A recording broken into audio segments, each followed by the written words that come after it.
آج ہم آپ کو ایک بادشاہ کی کہانی سنائیں گے۔ ایک بادشاہ تھا، اس میں ایک عادت بد تھی، اسے بیٹی سے بہت نفرت تھی۔ اللہ کی قدرت کے اس کے ہاں پہلے بیٹا پیدا ہوا۔ اسے اپنا بیٹا بہت عزیز تھا، بہت ناز و لاڈ سے اس کی پرورش ہو رہی تھی۔ چند سال بعد ملکہ پھر امید سے ہو گئی۔ ولادت کے دن قریب تھے، لیکن بادشاہ سلامت کو کسی دوسرے بادشاہ کی دعوت پر ملک سے باہر جانا پڑا۔ جانے سے پہلے بادشاہ نے ملکہ کو حکم دیا کہ میں کہیں باہر جا رہا ہوں، اگر میرے آنے سے پہلے ولادت ہوئی، لڑکا ہوا تو ٹھیک ہے، اگر لڑکی ہوئی تو اسے ہلاک کر دینا۔ بادشاہ چلا گیا۔ چند ہفتے بعد اس کے ہاں لڑکی کی ولادت ہوئی۔ اولاد ماں کو بہت پیاری ہوتی ہے۔ ملکہ رونے لگی کہ اے اللہ، اب میں کیا کروں؟ ولادت کے وقت ایک دائی موجود تھی جو ملکہ کی حالت زار دیکھ رہی تھی۔ اللہ نے اس کے دل میں رحم پیدا کیا۔ اس نے ملکہ سے کہا، اے ملکہ، آپ دل چھوٹا مت کیجیے، میں یہاں سے سب کے سامنے بچی کو ہلاک کرنے کے بہانے لے جاؤں گی، پر میں یہاں سے اسے اپنے گھر میں لے جا کر پالوں گی۔ اگر آپ کسی طرح سے بچی کے لیے خرچ وغیرہ بھیجتی رہیں گی تو آپ کی بچی خوشحال اور آسودہ ہوگی، وگرنہ مجھ غریب کو جو نصیب اس سے اسے بھی پالنے کی کوشش کروں گی۔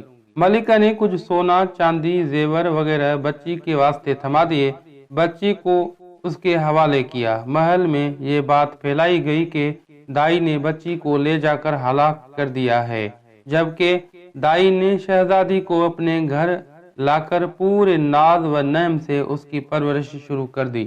جب بادشاہ اپنے سفر سے واپس آیا تو اسے یہی احوال سنایا گیا کہ آپ کے جانے کے بعد بچی کی ولادت ہوئی اور آپ کے حکم کے موجب اسے ہلاک کر دیا گیا۔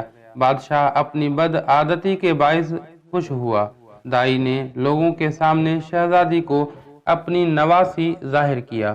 کبھی کبھار بادشاہ سے چھپ چھپا کے شہزادی کو لاتی اور ملکہ اپنی بیٹی کو دیکھ کر اس کی ممتا کو کچھ قرار ملتا، اور وہ دائی کو سونا چاندی اپنی بیٹی کی نگہداشت کے واسطے دے دیا کرتی، کیونکہ شہزادی کی پرورش اچھے طریقے سے ہو رہی تھی، اس لیے خوب قد کاٹ نکالی، خوبصورت تھی ہی، اس لیے جوان ہوتے ہی دنیا کے سامنے شہزادی نہ ہوتے ہوئے بھی شہزادیوں کی طرح دکھنے لگی۔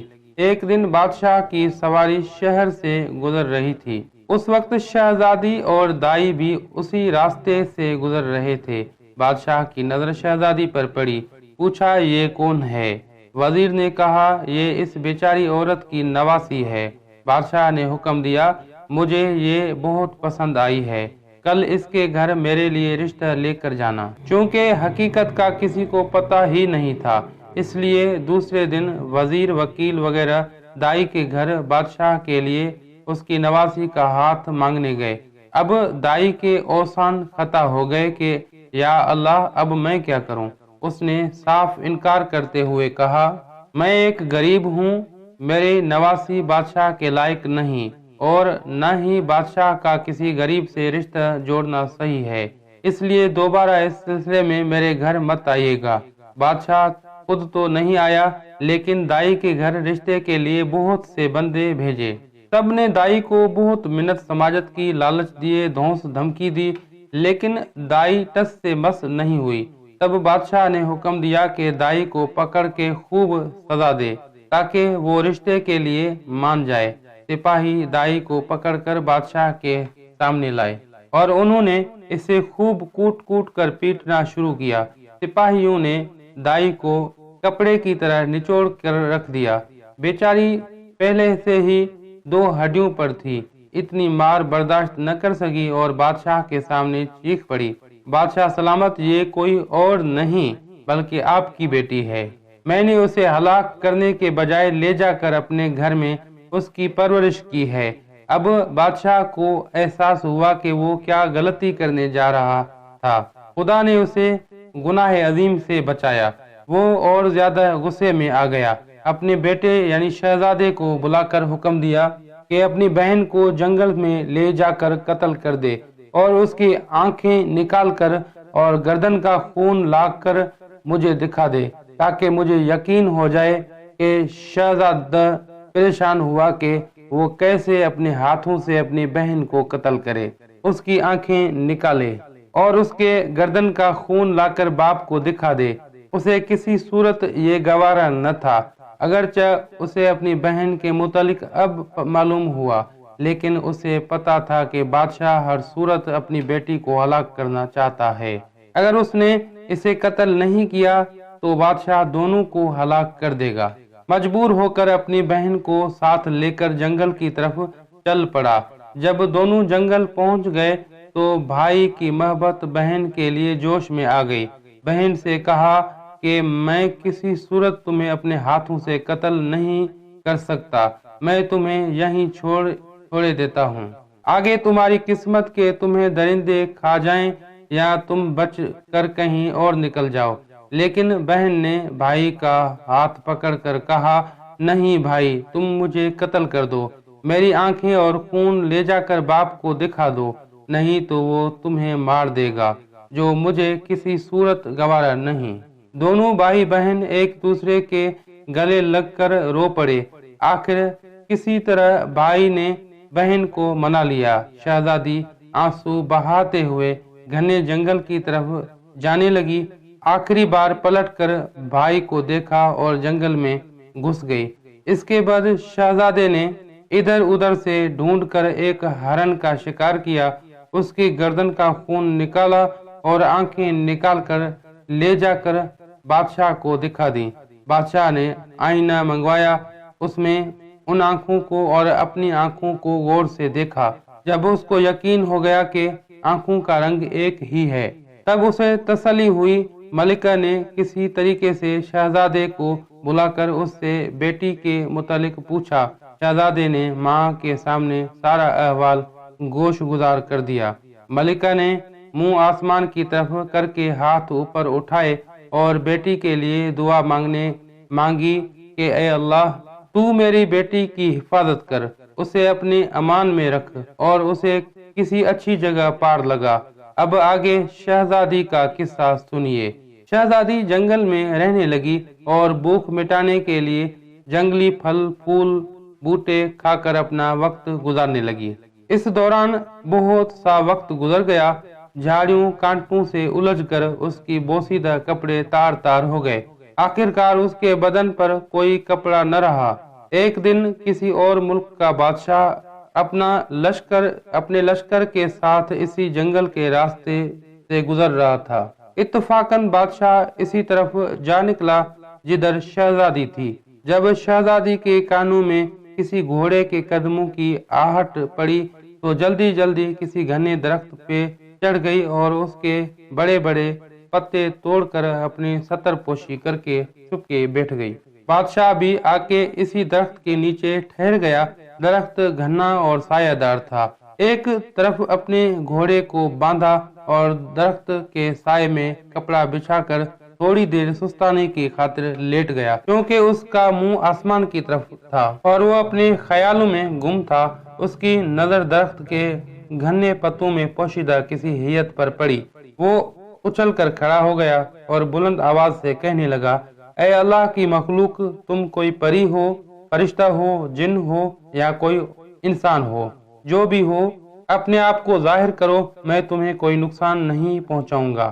شہزادی نے پکار کر کہا، اے مسافر، میں ایک لاچار لڑکی ہوں، میرے جسم پر کپڑے کی نام پر کچھ بھی نہیں ہے، اگر تم اپنے نیچے بچھے چادر کو میری طرف پھینک دو تاکہ میں اسے ڈھانپ کر نیچے اتروں اور تم سے بات چیت کروں۔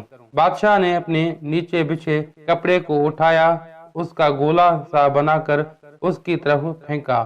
شہزادی نے اس کپڑے سے اپنے جسم کو خوب اچھی طرح ڈھانپا اور کسی نہ کسی طریقے سے درخت سے اتر گئی۔ جب بادشاہ نے شہزادی کو دیکھا تو اس کے حواس گم ہو گئے۔ اس کے پورے ملک میں کوئی اتنی خوبصورت لڑکی نہیں تھی۔ پورے دل و جان سے شہزادی پر فریفتہ ہو گیا۔ جھٹ شہزادی سے کہا، میں ایک بادشاہ ہوں، اگر تم برا نہ مانو تو میں تم سے شادی کر کے تمہیں اپنی ملکہ بنانا چاہتا ہوں۔ کہتے ہیں کہ اندھا کیا چاہے دو آنکھیں۔ شہزادی نے حامی بھری، وہ بھی ایک ایسا بندہ چاہتی تھی جو اسے عزت دے۔ بادشاہ خوشی خوشی شہزادی کو لے کر اپنے ملک روانہ ہو گیا۔ اپنے ملک پہنچتے ہی بادشاہ پہلے وزیر کے گھر جا پہنچا اور اس سے کہا، ایسا سمجھو کہ یہ تمہاری بیٹی ہے، میں کل رشتہ مانگنے آؤں گا اور شادی بیاہ رچا کر اپنی امانت یہاں سے اپنی محل لے جاؤں گا۔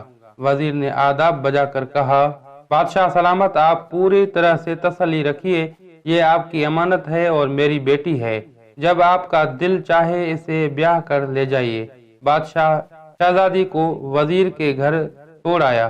اگلے دن وکیل قاضی بادشاہ کا رشتہ لے کر وزیر کے گھر آ پہنچے۔ وزیر نے رشتہ کے لیے ہاں کر دی۔ ایک دو دن بعد منگنی ہو گئی۔ بادشاہ شہزادی کے عشق میں سب کچھ بھول چکا تھا۔